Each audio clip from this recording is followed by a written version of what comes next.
देश में लागू हुए नए हिट एंड रन कानून के खिलाफ ट्रांसपोर्टर और ट्रक ड्राइवर हड़ताल पर चले गए हैं। इस हड़ताल का अब असर भी दिखने लगा है। फिलहाल तो इस हड़ताल से किसी तरह की किल्लत सामने नहीं आई है, लेकिन इसके बावजूद पेट्रोल पंप के बाहर लगी भीड़ बता रही है कि इस हड़ताल से पेट्रोल डीजल की कमी हो सकती है। नागपुर में पेट्रोल पंप पर पेट्रोल और डीजल भराने के लिए लोगों की भारी भीड़ है।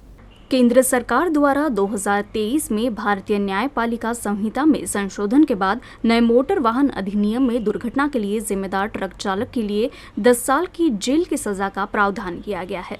इसके अलावा भारी भरकम जुर्माना भी लगाया जाएगा, लेकिन इस नए कानून का देश भर में विरोध हो रहा है और नए साल की शुरुआत के साथ ही ट्रक और टैंकर ड्राइवरों और ट्रांसपोर्टरों ने हड़ताल कर दी है। इस बीच 3 कंपनियां BPCL, HPCL और इंडियन ऑयल को पेट्रोल डीजल की आपूर्ति करने वाले टैंकर चालकों ने भी इस नए कानून को रद्द करने की मांग को लेकर हड़ताल की है। अब इस हड़ताल का सीधा असर भी देखने को मिल रहा है। स्थिति यह है कि पेट्रोल डीजल भरवाने के लिए पेट्रोल पंपों पर लोगों की लंबी कतारें देखी जा रही है। देश में नए हिट एंड रन कानून के खिलाफ नए साल के साथ ही ट्रक चालकों और ट्रांसपोर्टरों का हड़ताल है।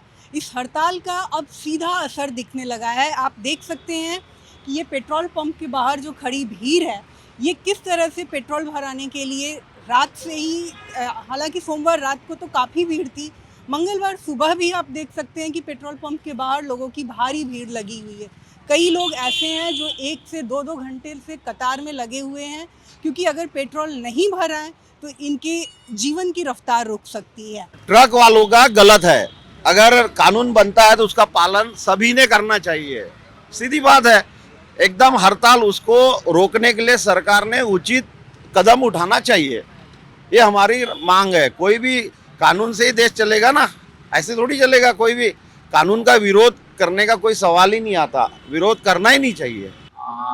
हमें ऑफिस में जाना था। यहाँ पे बहुत भीड़ लगी है। हम 1 घंटा से खड़े हैं यहाँ पे और हमें ऑफिस को बहुत लेट हो रहा है। हड़ताल को 24 घंटे से अधिक हो चुके हैं। इस पर अभी तक सरकार की ओर से कोई खास निर्णय सामने नहीं आया है। ऐसे में इस हड़ताल का व्यापक असर अब नागरिकों पर सीधा देखने को मिल रहा है। अब देखना होगा कि सरकार ट्रांसपोर्टरों, ट्रक चालकों और टैंकर चालकों की मांग पर क्या निर्णय लेती है। कैमरा पर्सन मिथुन आदमने के साथ मैं सरिता राजन, UCN न्यूज़ नागपुर।